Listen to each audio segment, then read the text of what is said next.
there's a narrative that I'm sure you're very familiar with the Bitcoin cycles, with the 4-year cycles, following the halving and things like that.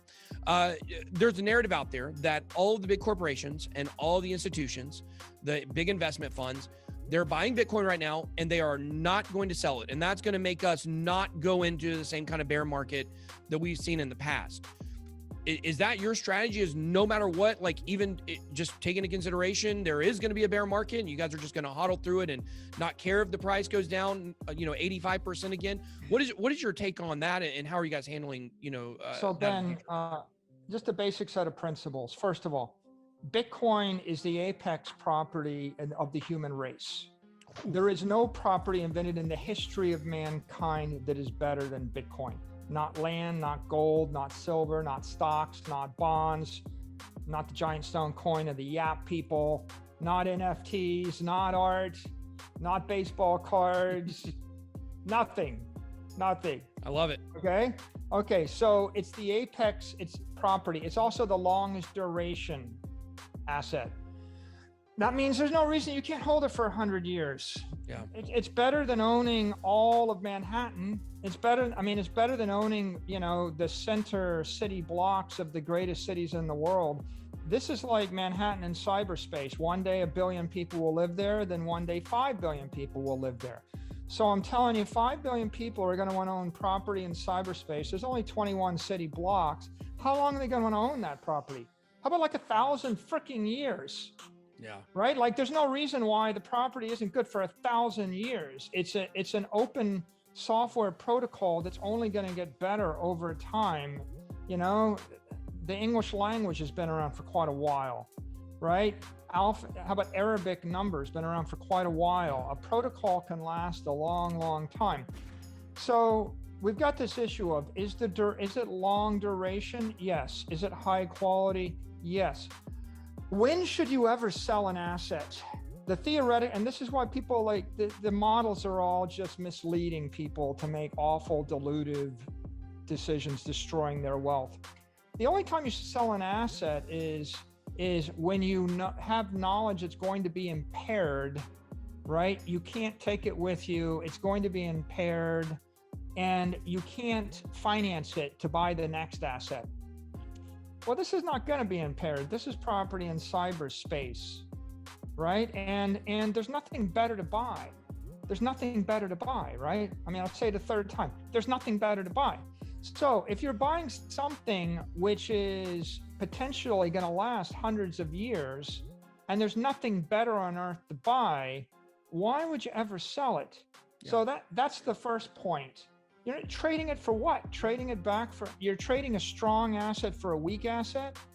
In nature, there's a flow energy flows from the weak to the strong, right? Water flows downhill. Energy flows from the weak to the strong. In free markets, capital flows from the weak asset to the strong asset. In currency markets, it flows from the weak currency to the strong currency. So it doesn't really make sense to trade out of that ever. Let me make one more point. All those models, they're irrelevant. As I say, they're irrelevant. Like the 4-year halving, irrelevant.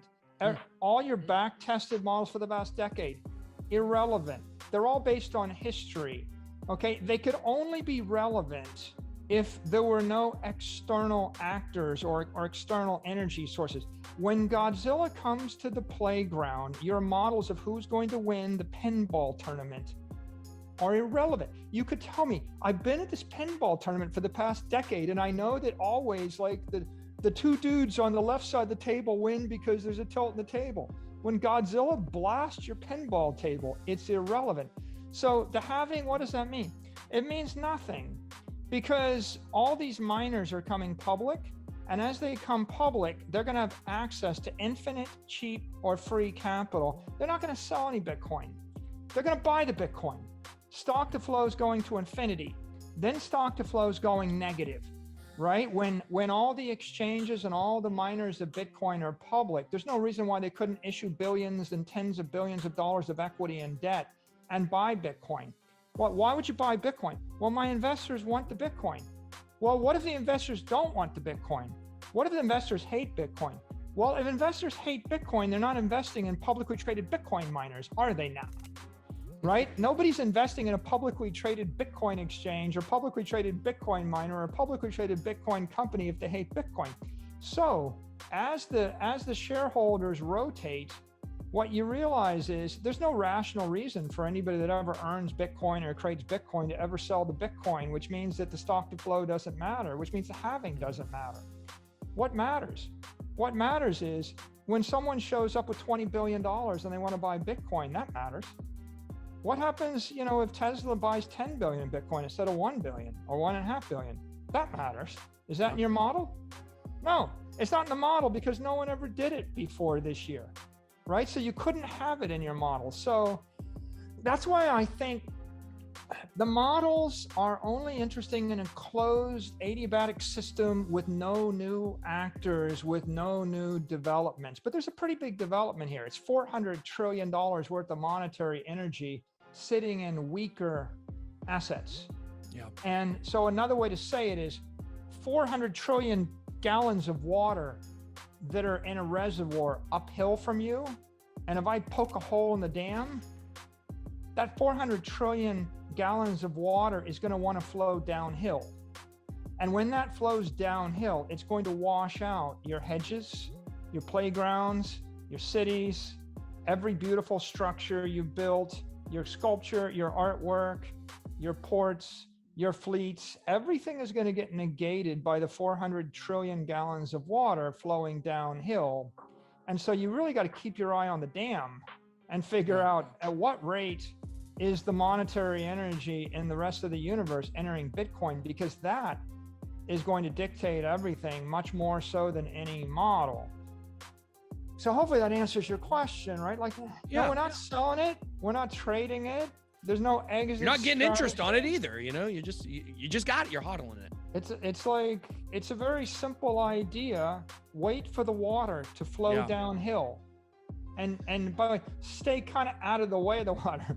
Yeah. You want to make money on this, set up a little turbine, and as the water flows downhill, turn the turbine and you can extract some hydroelectric power off of the water flowing downhill. Yeah, I think that's good. I mean, figure out what you can do to help the flow. I mean, that's why I do this YouTube channel. That's why I started this YouTube channel years ago. Was because, I always use the example of Wells Fargo. They got real big by selling the shovels during the gold rush, selling the tools for people to make money. And that's what we try to do here with education, and bringing on guests like yourself.